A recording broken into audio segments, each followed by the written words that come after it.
Hey y'all, welcome back to my YouTube channel. If this is your first time here, then welcome and thanks for stopping by. My name is Lori Livers. On this channel, we talk about how I have created passive income for myself and my family through rental properties. We talk about DIY home improvement, and we talk about everything planning and organizing because in my mind, that's what makes all the rest of this stuff possible. I hope all this stuff sounds interesting to you. It's really exciting for me. So I would hope you would want to hit that subscribe button down below and ring the bell and come along with me as I show you how I've made all this work for me. My last video was an overview of the BRRRR strategy that I use to invest and grow my rental portfolio. Today's video is all about the B in BRRRR. It's all about the buy, how to buy a rental property. So the first thing you need to do if you're not going to use your own money to purchase a rental property is to get pre-qualified with a mortgage lender. I was looking for a conventional mortgage lender that already had a great relationship with a hard money lender, so that the two could work hand in hand and make that process as seamless as possible for me. I was very fortunate to be able to find several companies just like this in my area, and from what I understand, they exist everywhere. So a little bit of time on Google and a little bit of time on the phone, you should be able to find that right lender for you. The second thing you need to do before you even consider buying a rental property is figuring out what is your priority. What are you getting into this for? What do you want out of it?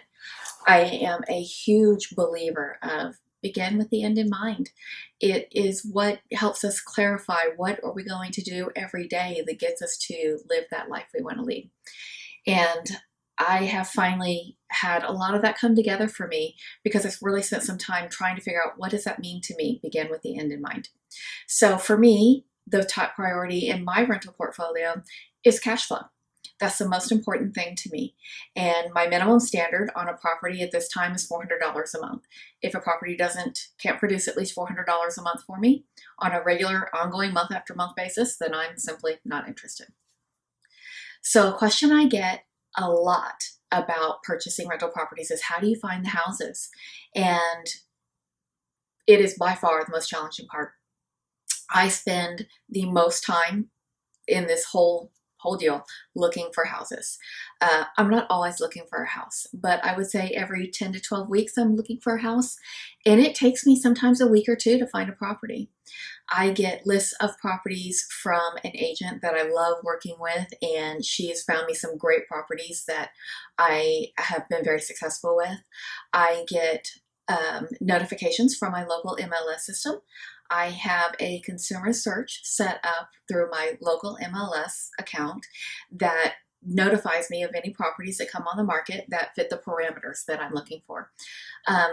Most of the time, I'm looking for a 3-bedroom, 2-bath, 2-car garage house that was built anywhere between 1970 and 1985-ish, maybe the late 80s.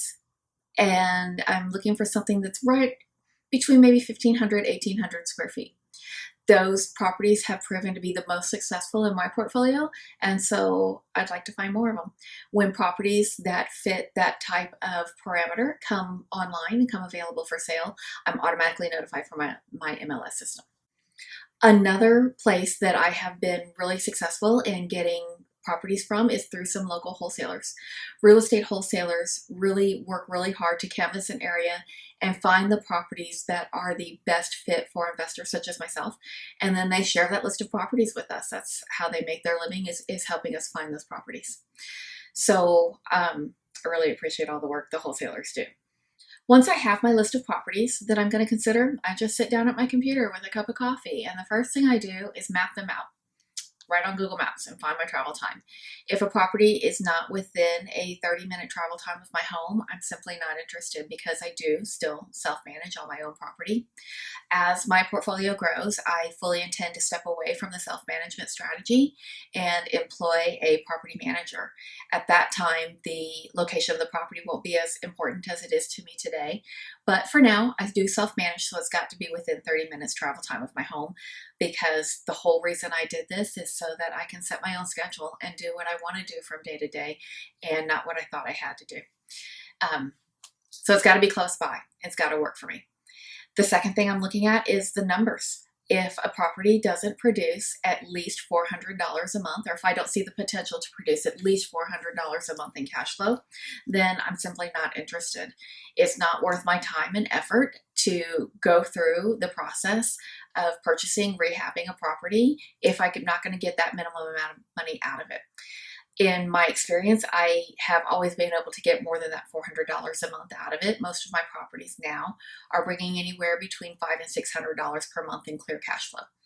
That is absolutely more ideal, but I try to be open-minded. I think in a lot of ways you can really affect that number, and $400 has been my basement number. There are a lot of tools available to investors. Some are paid tools and some are free tools that you can use to determine what the cash flow would be for you on a property. I'll show you one that I use from time to time. The BRRRR calculator I'm using today is from investformore.com. I've done my homework, so I know what my numbers are on the house I'm considering buying. I know what the interest rate should be because I'm pre-qualified. I know what budget of repairs makes sense for a house in this area in order to get the ARV I'm looking for. I know what my ARV is, and I know what my monthly rent should be. I've gathered that information from running comps on other homes in the area. I've got another video coming on how to run comps and get these numbers. So you can see this property should produce the minimum threshold of $400 or more per month. So once I've narrowed down my list of potential properties to those that are within my travel time and meet my baseline number of $400 per month in cash flow, I will go drive by the properties. At this point, I probably only have 2 or 3 to drive by, but I will just set some time out of my schedule and get in my car and go drive through the neighborhood. See what I can see.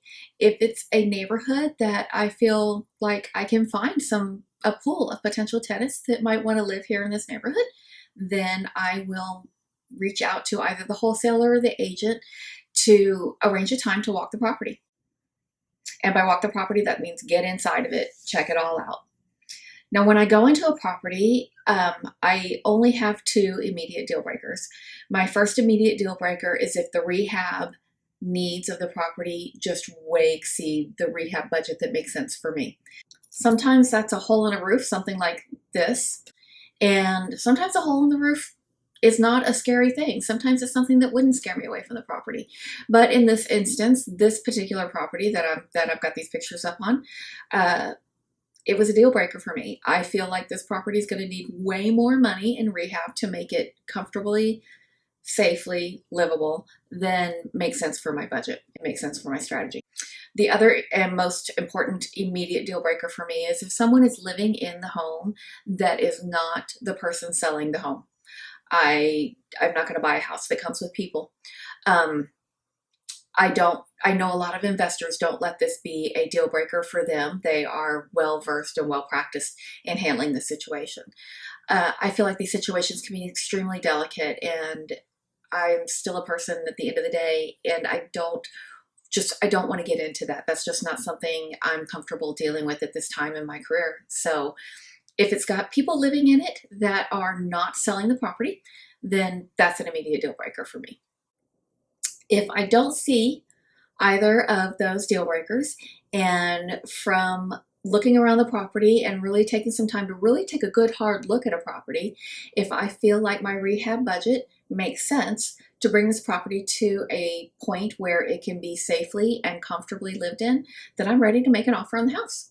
So that's what I do next. I make an offer on the house. I'm not going to get into a bidding war. I'm not emotional about it. I don't have to win. It either makes sense and it comes together, or it doesn't. If your offer is accepted, everything comes together and you've just bought a house. So the first thing I do after buying a house and going under contract is ordering an inspection. And then I start meeting with general contractors to start going over the rehab, start getting bids on that process. The next video is all about the rehab process. And that is absolutely my most favorite part of this entire process. I really enjoy the rehab process, and I'm looking forward to sharing that with all of y'all. I hope you're looking forward to see it. Be sure you hit that subscribe button and ring the bell so that you'll know when the videos come your way. And I look forward to hanging out with y'all more in the future. Bye, y'all.